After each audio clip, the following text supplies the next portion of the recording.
Good afternoon, everyone. I know that in the room there are fewer people, but there are 20 people online on Zoom watching this, so I think it's time we should start. I would like to introduce Professor Jonathan Weatherill. Jonathan is an associate professor in Notre Dame's Rome program. He is a practicing architect born in Bermuda and educated in England, Winchester College and the Architectural Association, where he graduated in 1996. Who lives and works in Italy presently. He has collaborated with the 2014 Treehouse laureate Carlo Bontempi since they met 30 years ago in Milan, although he also runs his own office since 2003 and has worked with a diverse collection of designers and architects, both traditional and modernist, including many names that he has mentioned here, but the one I would mention is Leon Krier. In fields ranging from industrial design to urban planning. He has taught architecture and urbanism together with Carlo Bontempi at the Prince of Wales Institute of Architecture and the University of Miami. He has worked on numerous award-winning projects in Italy and abroad, and examples of his work are published in the volume New Palladians that was published in London in 2010. Jonathan Weatherill's architecture draws on the modernity of the rural vernacular and on the elegant equilibrium of architectural language of the past. His work is born of an eclectic education informed by his varied experience.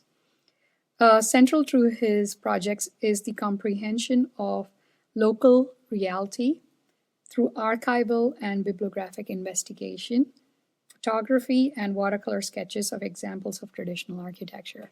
I'd like to welcome Professor Jonathan Weatherill. Thank you very much, Krupali. Today I'm going to talk briefly about a project which is in progress, which I'm working on now. It's a project which I started working on during lockdown, during COVID. So there were various issues such as lack of access to the site to verify various conditions. I was able to make one site visit in January, and then before I was able to make a second site visit, lockdown happened. So all that you see was developed in my home office with kids behind me. It's a preliminary project. It's really in progress. It's only just been presented for the second time to the client. So I would describe it as being a sort of interim midterm review stage of the project. All the drawings are done by hand, and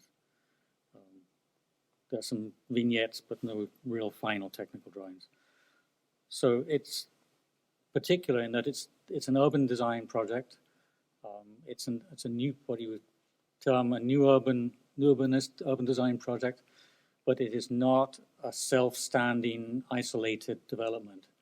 There are two sites inserted in a very, very challenging urban situation. So it is potentially groundbreaking from that point of view. The site is south of Milan. This is in northern Italy.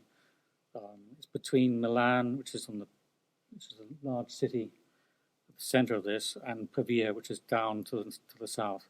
Now there are two main canals that go out of Milan to the southwest. One is the Grand Canal, which goes from Milan to Vigevano and then to the Ticino River. And one is the Pavia Canal, which goes, as the name implies, from Milan to Pavia. These were the main means of communication and for large bulk transport before trains arrived in Italy. There's direct access to the Po River and from there directly to the Adriatic Sea. The town itself is called Rozzano. It's a small town of about 40,000 inhabitants, covering 5 square miles, just to the south of Milan. As you can see, you can more or less make out here the land from, if you draw a horizontal line through Milan from east to west, everything to the north is fairly built up, and everything to the south is countryside. This is because the northern part of Lombardy is not such a rich, fertile ground. It's much more difficult to cultivate. So since the 19th century, it was converted to small industrial activity. Whereas the south of Lombardy, the Po Valley, is and still is a very, very agriculturally rich area, so it has remained so. So what you have here is you have the south of Milan, from the center to the south, and countryside immediately engages with the city. You don't really notice it as you go out of the city along the main roads, because development is obviously developed along those strips. But there are large pockets of green countryside in between those radial axes that go out of Milan, as you can see. There is a large ring road which runs all the way around the city, completely encircles it. And the town of Rozzano is one of the very few towns which is actually to the south, outside of that ring road, in what was open countryside until the 1960s. There was a small historic center, really a little village, agricultural village. You can see a large agricultural barn in the background there. But otherwise, Rozzano was countryside with large farms. What happened is in the 1960s, there was a large amount of immigration from southern Italy, so they had to build housing for these people. This is a map of what Rozzano looks like now. I've shown the green and basically the figure ground of the existing city. You can see to the right the main industrial area. The rest is all housing. These are little line dots, line blocks, I would say. I'm showing this because this shows actually the two sites which are the object of my project. One to the south, close to the canal. The canal is this sort of long, straight line which runs north-south. It has a road to the side of it. So there's one site to the south and one site to the north, just across a field from the very busy ring road that goes around Milan. When the town was built in the 1960s, this was the model they used, urban and architectural model. The political leanings at the time in the 1960s were in line with what was happening in Soviet Russia. We still have a communist party in Italy, which is still active. This is a Russian suburb with large modular concrete housing blocks, no real amenities to speak of, a lot of space around them. More Russian suburbs. More Russian suburbs. I'm showing you these because when you see the next picture, this is Rozzano. So it still these are period pictures because they're the best ones I could find, but it still looks like this. Exactly the same kind of construction typology of the housing blocks, same kind of urban layout. A few sort of slightly older buildings have encroached in the area here. This is very close to my site. This is an elementary school which is right next to one of the site to the north, and you can see the rest of the town is just large dovecot, I would say, or cellular modular housing blocks. These are all pictures of Rozzano. Again, you can see the ring road running to the right, diagonally there. What the site that I have to the north is just off the page to the north, to the top left. These are my site, context photographs of the city as it is now. As you can see, it's a car-based development with isolated commercial areas. There are very, very few mixed-use buildings or mixed-use zones even. The commercial areas are isolated in these long, low, cheaply built blocks. Sometimes they're in between the residential blocks. This is what they call neighborhood shopping, which they say doesn't work in Rozzano. And as you can see, you can probably understand the reason why it doesn't work. And these are obviously now abandoned shops and decaying, because quite frankly, it's just more attractive for the local residents to go and get in their car and go to a local mall. because this is their alternative. This is the main shopping street in the town. So I have one site to the south here, which is this greenfield site. Both of the sites are decommissioned sports grounds with soccer pitches which have been replaced by newer soccer pitches in less potentially urban environments. You can see to the left this straight north-south axis of the canal with a road running alongside it. There is some pre-existing older development which ran along the canal, mostly for industrial purposes, textile, mills, grain mills, agricultural mills that relied on the water for their power. But as you can see, the rest is large residential housing blocks with lots of space between them.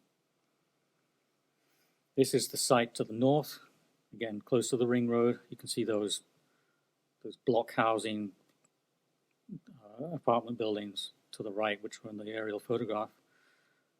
Again, decommissioned sports grounds. The new sports ground here you can actually see, it's just further over to the right. We have this site has a few more amenities next to it. It's got the elementary school, which you saw in the period photograph on the right, and the middle school on the left. And it is slightly closer to a little bit of historical neighborhood. There's a castle, which is an agricultural castle with its barns around it, which is now public property. This site has the challenge also of being in a cul-de-sac. There's a dead-end road leading down into it. So overall, it's a very, very challenging open situation to try and insert what was required by the town council. The town council have come to the realization that the existing urban situation of Rozzano is not what they want to pursue. The existing housing stock is expiring. It's over 50 years old. It's reinforced concrete. It's falling apart, and they don't want to replace it with something similar. They want to replace it with something more livable. And they asked for new urban developments, not really knowing what new urbanism is, but they assumed it would just be sort of nice-looking housing development. This is a project which I have basically adopted as my own, although it was, officially, they came to Piacola Bontempi in our office as clients. But as I will explain later, I have a great deal of experience in this area and have done a lot of research on the local housing and building types, which is material I'm working with very well to create new development. So this is the south development, south site here, very greenfield site with big housing blocks next to it. This is the south side of the site. So not really any urban context to engage with. Very, very hostile urban environment. This is the site to the north, seen from the green field that divides the site from the ring road. This is the south side of the same site. These are the luxury housing developments in Rozzano. So I started by distilling information from local regional geoportals, we call them. We're using them for the Rome students in Rome as well. These are much more accurate than most of the development plan maps that the town council has given me and give me the information I need. North site, south site. And from those maps, I distilled basically the basic information I need to understand the context I'm engaging with. So we have the black is obviously the figure of the buildings. The blue is the water. The gray are the public roads. The brown is everything else which is paved from parking lots, sorry, not car parks, to courtyards. Dark green is public greenery, parkland. The only positive aspect of Rozzano is that it is actually very pervaded with greenery because there's a lot of space between the buildings and it's in an agricultural area. So the greenery is something which is very present. Light green is private green. So we have these two sites here. Where I went about it was to trace the outline of one of the sites, the north one in this case, and just overlay it on a series of familiar or iconic or local, even urban environments, to get an idea of what sort of density and what sort of urban fabric you could insert in this. Obviously, this is not necessarily appropriate to our site because it's engaging with a very, very low density figure ground pattern in the surroundings, but it gives you an idea of how big each of these sites are. I mean, they're about 10 acres each, and you can get a small town inside each of these. This is, I don't need to tell you what this is. These were then distilled, some of these were distilled into simple figure ground patterns, which I showed to the town council to give them examples of where we were going.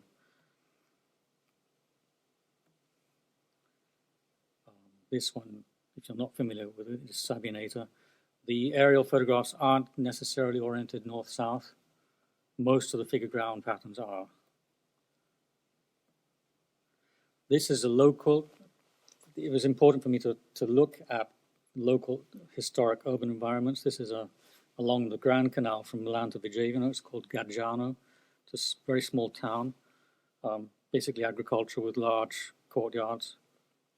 This is a figure ground of it. This is what it looks like. It's important to understand also the architectural character of the local context, of the historical local context, to get some kind of precedent for what we are going to be doing actually in the project. This is another local town between Milan and Vigevano. It's called Abbiategrasso, which means be fat, because it's a very plentiful and agriculturally rich area. It's an old Roman castrum town, which has been modified in the Middle Ages. All the figure grounds are roughly to the same scale, 1 to 2,000. This is actually what the town looks like in the middle. Another one is Garlasco. This again is a town of Roman origin, built on a very slight ridge because most of the land in Roman times was fairly marshy. This was a slightly higher area of the land, of the surrounding land, where they could actually cultivate it. And these long, thin blocks you see actually derive from the Roman field patterns they call centuriation. When Roman soldiers were decommissioned and done their tour of duty, they were given a plot of land, which is the size of each of these open blocks to cultivate. This is the kind of architecture that this town has. So simple, classical, vernacular architecture.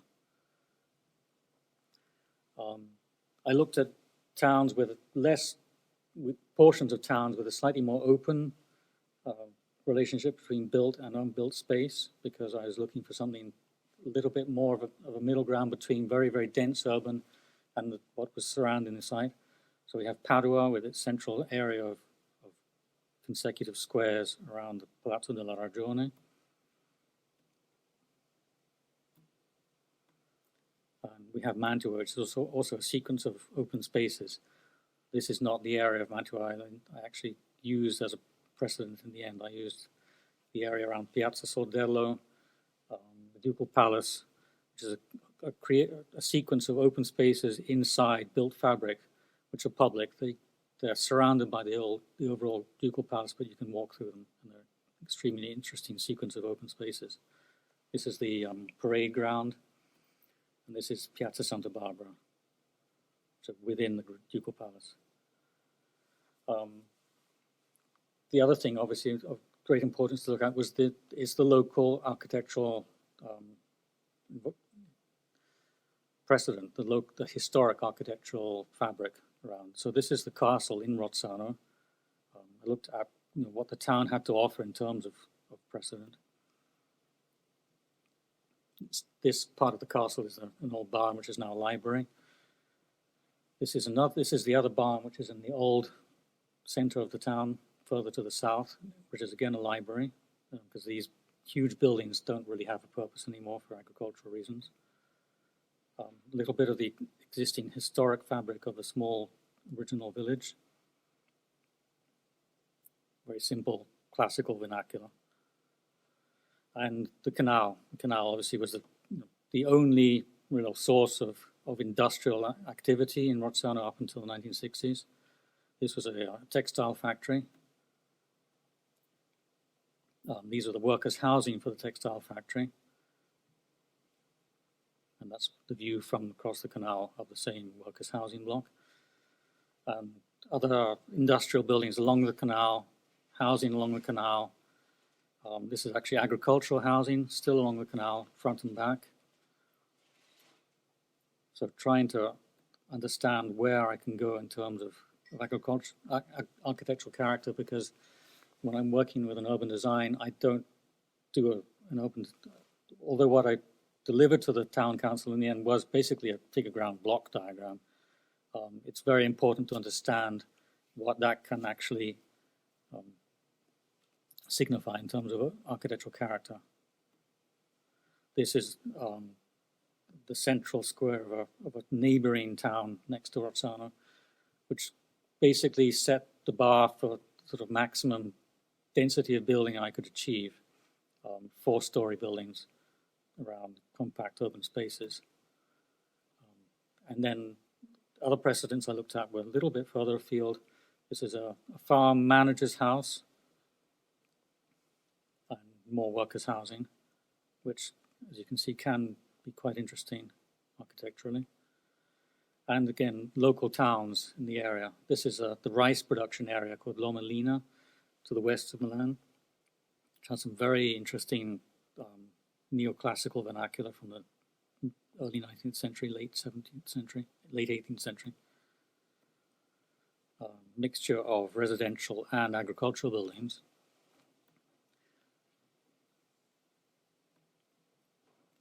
But then getting back to Rozzano again, back to the canal, we're a little bit further down the canal, we see an example of a big agricultural complex.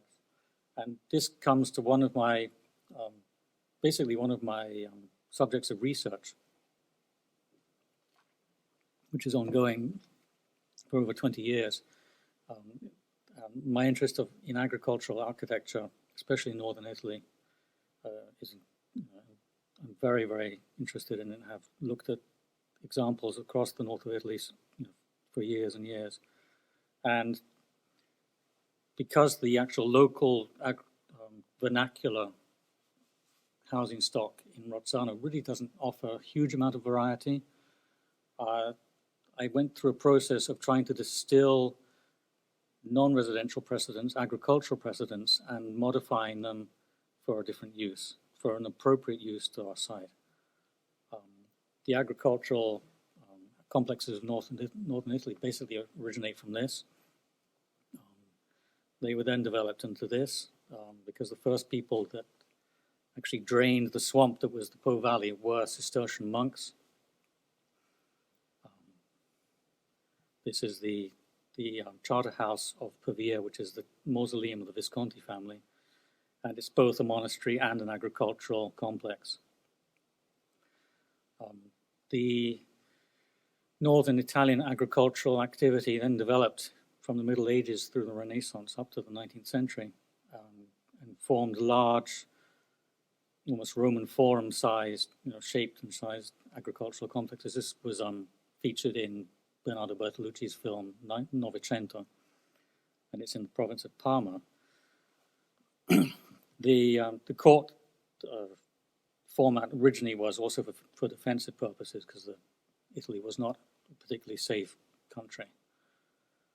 This is a farm closer to our site, near Vigevano. This is a Sforza family's industrial farm. So Italy, northern Italy, has the possibility of offering a lot of very interesting architectural precedents. These are all agricultural buildings, barns and cow sheds. This is a monastery farm, and you can begin to see, references to the same buildings we refer to in places like Ostia Antica. There is a very interesting use of brickwork and material, motifs, symmetry, asymmetry.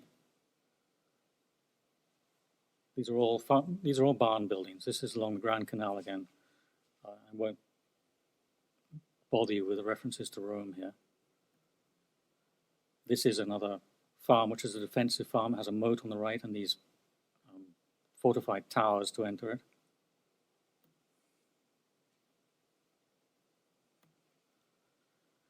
Most of the farms had a church. This is still an active farm. You can see the cows on the right next to the church. Other farm typologies, as you move further to the north, where the land gets a little bit more difficult to cultivate, they become smaller scale farms, but for safety, they were developed as community developments. So each of these arches corresponds with a single farmer's house, single farmer's dwelling, and each single farmer has a space across the courtyard to keep his animals and his equipment in, and he would till the land outside the courtyard. The animal buildings are very, can offer, very interesting motifs. This looks like a cathedral or a church, but it's actually a pigsty. There's another pigsty here for you. The reason for this is it has a clerestory which raises up in the middle. That corresponds with the corridor that the farmer would walk down to feed the pigs. And the clerestory allows for the maximum amount of ventilation so the farmer doesn't get asphyxiated. So I'll just throw you a few examples of some agricultural buildings in the area, which I find extremely interesting and offer a very, very wide variety of material to gather as precedent.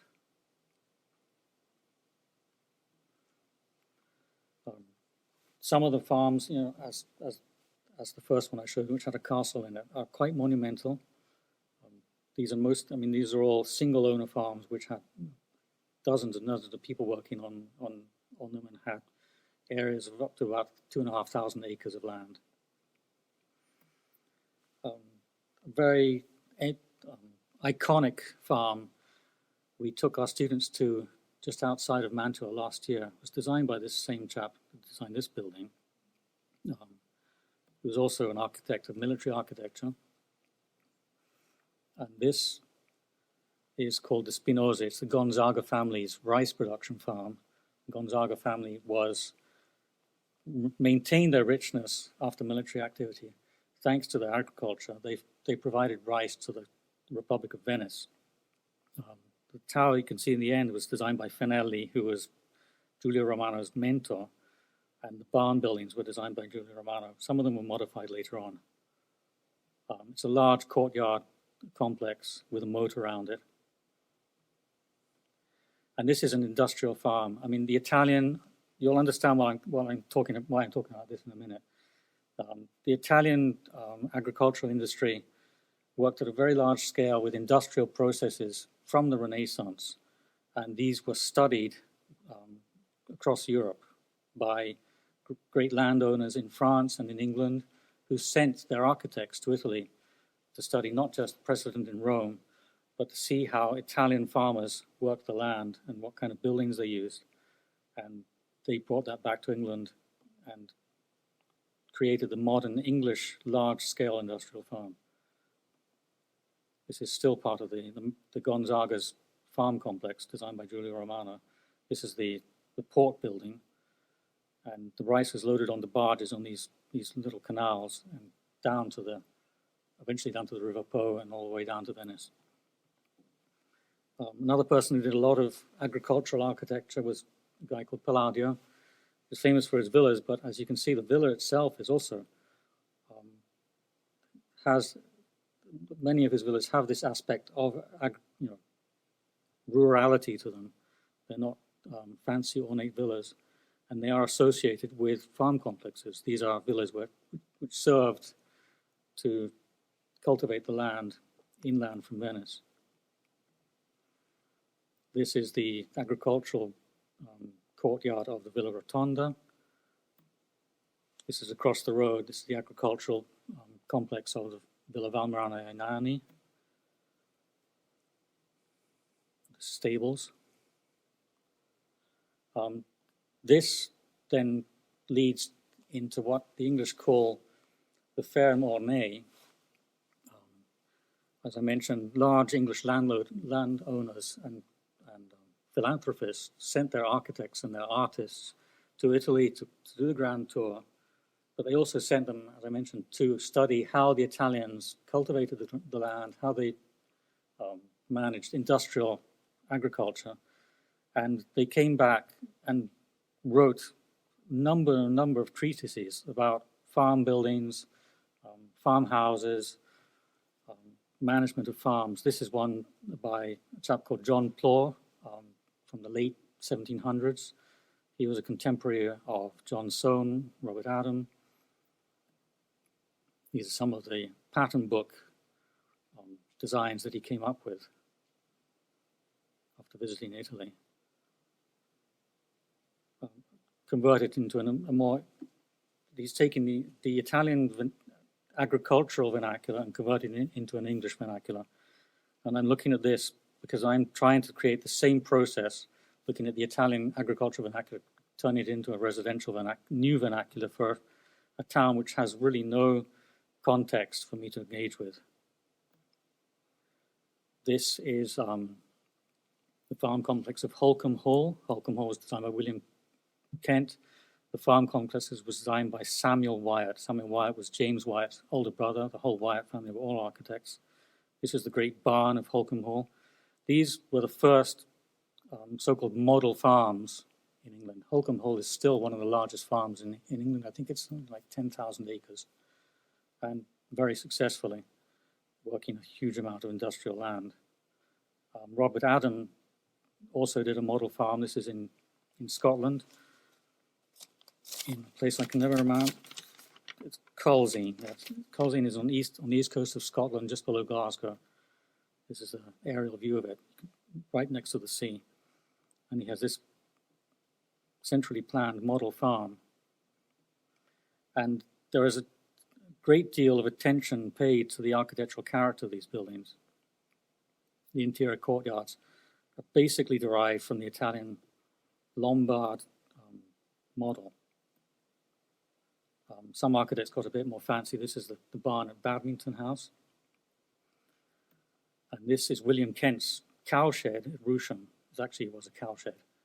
This, 10 minutes, okay, I can have to. This leads into the whole English landscape garden movement of the more picturesque landscape garden. So there's a whole mixture of influences from Italy, agricultural Italy, into landscape and to the picturesque. And this is John Soane's design for a farm, which he published in a book. And his associate, Joseph Gandy, published two pattern books of farm workers' cottages. And what all this activity went on to do, apart from just designing model farms at an industrial level, the middle-class house, country house, emerged from this. This is John Soane's Butterton Grange, which is not a castle, it's not a cottage, it's a farm manager's house. It's a new middle-class vernacular architecture. And at the same time in Italy, this is happening. So I'm getting back to my more direct precedents here. And these are farm buildings designed by Luigi Canonica, who was Pier Marini's pupil in the late 18th century, full-blown neoclassical architect, designed palaces and theaters and farms. And this is the Italian version of the Fair Mornay. The Royal Park of Monza is the largest walled park in Europe. It's a huge English garden, basically, where the actual farm buildings are the pavilions and temples in landscape. So this is farm workers' housing. This is a mill. This is about the same period as Ledoux, and the client that Canonic had in Monza was related to the French royal family.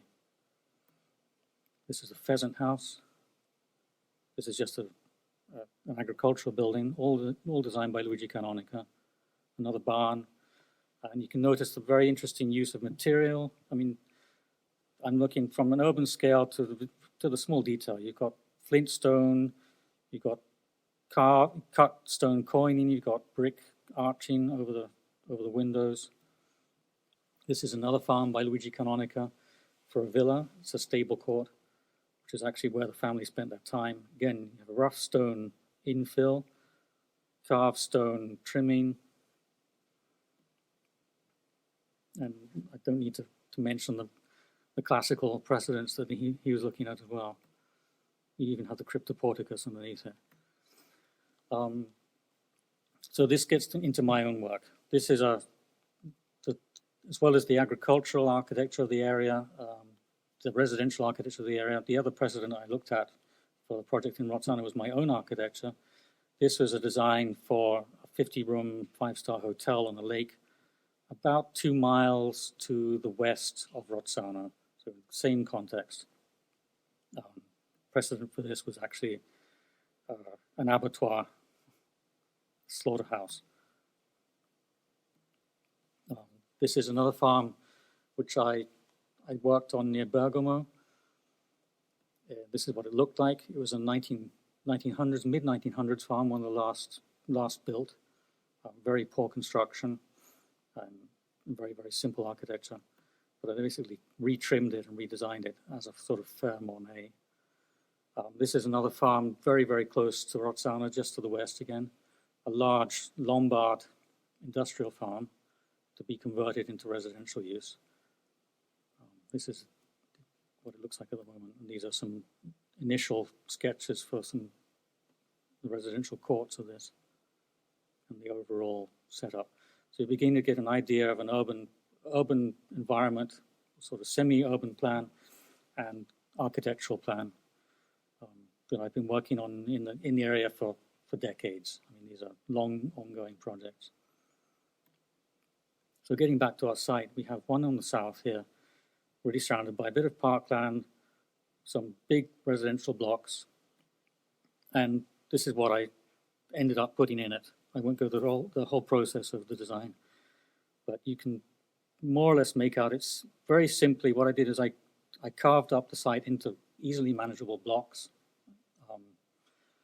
and alternated open and closed spaces. So you have a whole series of sequences of spaces that work through the site from the road front, which is more formal, back into the back of the site, which is less formal. This is the roof plan of it. I work with roof plans as much as I do with figure ground. And this is just a volumetric, three-dimensional study of it. So you have a porticoed, colonnaded piazza on the main road on the front, leading through into the secondary piazza behind, and gradually a sequence of open spaces as you get back towards the parkland on the other side. And the houses to the north face directly onto that parkland. This is the north side, with this cul-de-sac road, big green field between the site and the ring road around the south of Milan. I carve a route around the back of the school, the middle school here, to connect the cul-de-sac to the road behind the school, so it's no longer a cul-de-sac. I connect the center of the site also to this other road to the east. This is a little bit more easy for me to, this is a little bit less schematically planned. It has a small square on axis with an existing road here, leading through into another square behind it. There's a diagonal which goes off to the right and meets with this residual agricultural gate, which attracts attention of the passers-by as they come over the bridge, over the ring road. They can see right into the complex. These are all mixed-use, medium density developments. I mean, you can see the idea is not to fill this with a full, on-blown center of Pienza, dense urban plan, but very permeable, allowing views through the site to the greenery either side and inviting people into it. There are avenues of trees planned in the green fields next to the site to draw the eye into it. This again is a simple volumetric study. The simple volumetric study is really just a verification of the scale of the site. I could put windows in it, but for this purpose I didn't, because as I mentioned, I was working in lockdown, not able to get to the site since January, so it was a little bit disorientating to work in a very isolated situation. It was a process which was very useful for me this semester with the students who are working in the same isolated situation.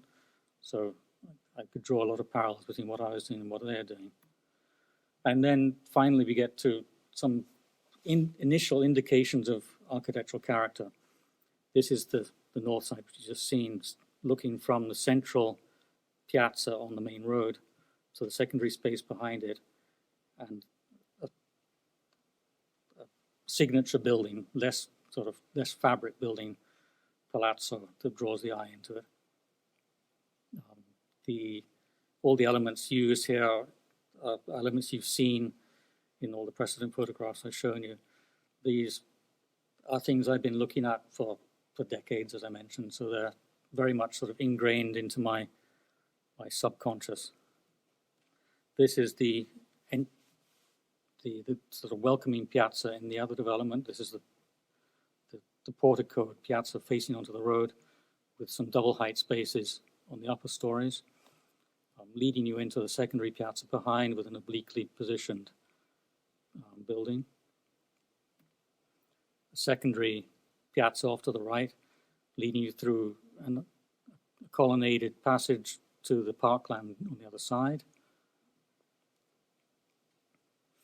And another secondary piazza to the left with sort of reflecting pool, laundry pool, fishery between these two U-shaped buildings, which have a mixture of private space behind the wrought iron railings and public space in between.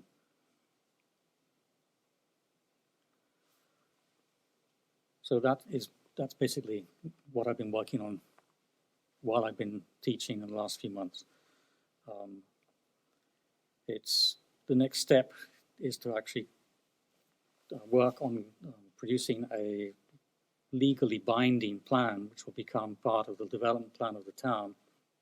These two sites will be put up for tender to private developers who will have to meet this whole series of parameters to be able to develop them. And the plans will become binding, and the architectural character and actual buildings, for the most part, will become binding themselves as well. So this will be going to tender probably maybe towards the end of 2021, beginning of 2022, if everything goes smoothly, and then on site in a couple of years. As I mentioned, it really is a very difficult and challenging intervention in what you saw was very, very uninviting, hostile urban environment. So, but the case of Rozzano is an extreme case, but it's the situation we have worldwide. I mean, suburbs worldwide, whether they're in Italy, France, England maybe to a slightly different extent, suffer from this condition of just bad urban space, which would take a whole other lecture to describe. But if we can get urban designers to go and engage in that urban space and try and repair it, and first of all, engage with the local authorities that are responsible for it, change the planning regulations that create those urban spaces, minimum parking requirements, density limitations, single-use housing limitations, then we can begin to have some sort of impact in the existing urban condition, which is very, very unsatisfactory. And so okay. And that's it. Yeah.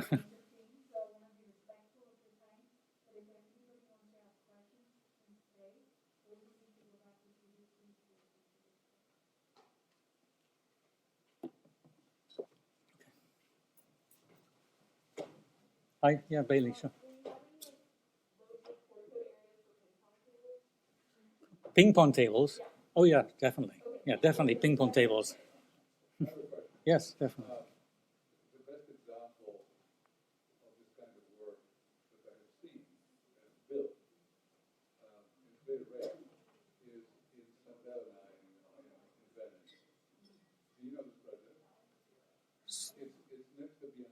Right, right, yeah.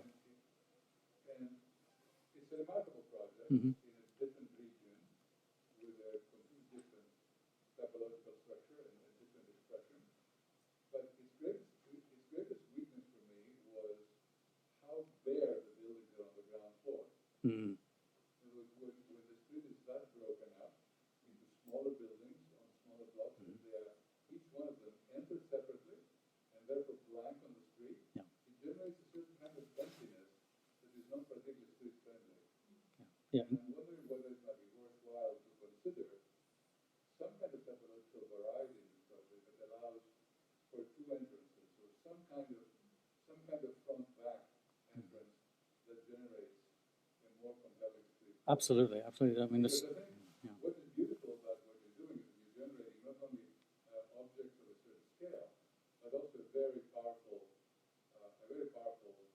public realm. Mm-hmm. You're making it there the most profound time. Yeah. And none of the precedents have any such relationship to a public realm, really. Absolutely. They're mostly inert in that respect. Yeah, it's challenging from that point of view because the precedents are not something I can just take and say I'm going to copy this and put it here. It has to be interpreted and restudied, and I agree very much that the street engagement is very, very important. And I mean, this is work in progress. This is the preliminary project, as I mentioned. It's like an interim review level, and the town council have given their interim review, and it's been very positive. But it will metamorphose as it moves, and those situations, as I get more into detail of how the actual urban spaces are composed, will become addressed. So it's a very, very stimulating process. Mm-hmm.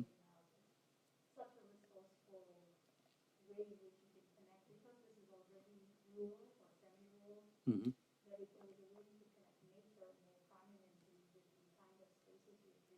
Yeah.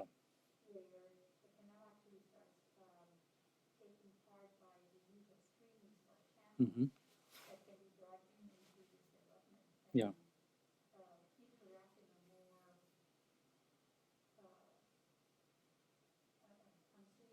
That's a good point. I mean, there's you have on this site here you have the canal on the left going north-south, and then you have these which are actually irrigation canals for the fields surrounding the town.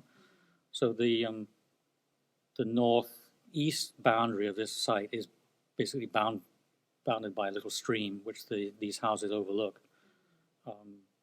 The water element is repeated in here, this little pool, but as you mentioned, it could be even a more engaging interaction. Yeah.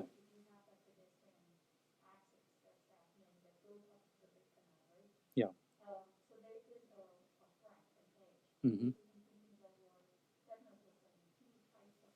Yes. Mm-hmm.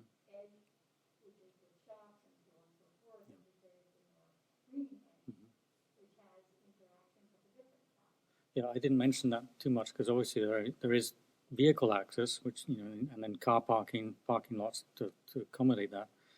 But the only thing that the Roxano inhabitants can do at the moment, which really is a pleasant activity in the afternoon or on the weekends, is walking in the parklands in the greenery. So it is very important to engage those paths with the sites, and that's that is an issue I have tried to address. It's very, very important. So in this case, you do have this path going along the stream, which connects into the site from the northeast, and then you've got the road around the other side, which connects in from the other side. And on the north side, you have this footpath here, which connects from one side of the site to the other, and theoretically should then be connected to a whole network of planned foot and bike paths throughout the town.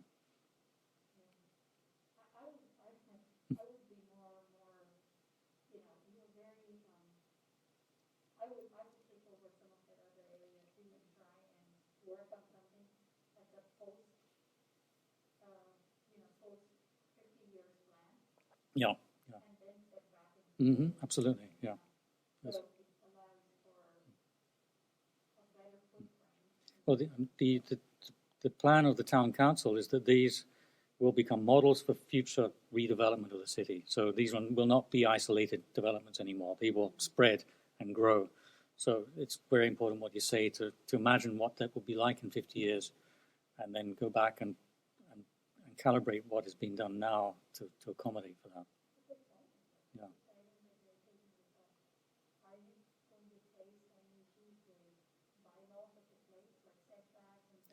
Absolutely. I mean, I'm now arguing with the town council about parking requirements because they have these parking requirements even now, which result in swathes of Gobi Desert parking lots.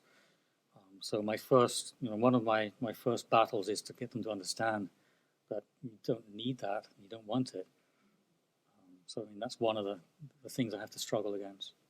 Because I mean, they are enlightened to the extent that they recognize that what they've got is not great, and they've seen things which are better, and that's what they want. And what I've given them has really excited them, but they're not complete. They haven't reached nirvana yet. They have quite a way to go. They have a lot of preconceptions about you can only have shops if you can go and park right outside the shop. So there's. One more question for me. Do we understand what is dark green with permanent public space? Dark green is permanent public space, yeah. Is that part of your project? Well, it's mostly existing condition. I have actually encroached on that a little bit to the right on this side. The town council has given me permission to do that. I could encroach on it a little bit more. I mean, it's their property to deal with as they see fit. It was already there. All the green space surrounding the site was already existing. And is this a network through the city? It's fairly extensive network, not completely connected, but there are various elements of this which do go from one side to the other of the city. In this case, this is slightly more isolated. It really needs an escape route on the west side to get towards the canal.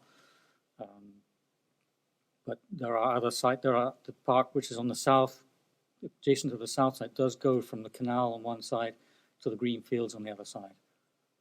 So this is basically what I consider the one and only positive aspect of the city at the moment.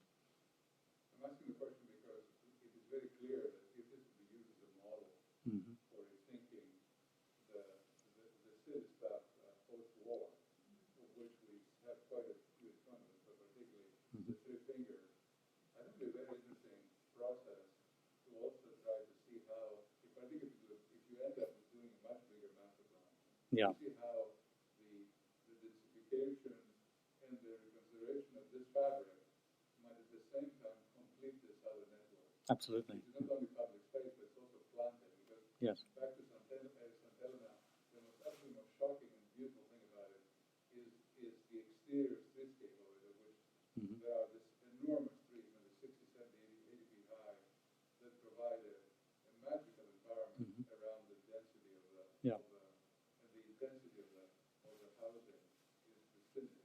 It's very important to maintain. What they don't have is that the containment, the distinction between the greenery and the urban. If you can maintain that containment and have maybe pods or neighborhoods of urban development that are then surrounded by greenery, you don't have a very sort of widespread, low-density garden city, but you have a garden city which is a set of small borgos, as it were, with countryside around them, which could be very exciting, I think. That's the sort of strategy I'm trying to be using. Thank you very much. Yeah. Thanks. I'm sorry it was a bit, I tried to be, it was a bit shorter than I was fearing it might be, but it was still probably longer than you would have liked. Yeah.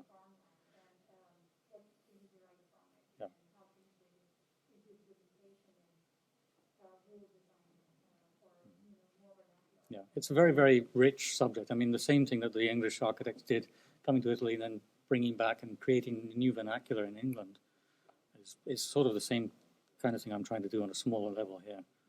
So, yeah. Thank you very much.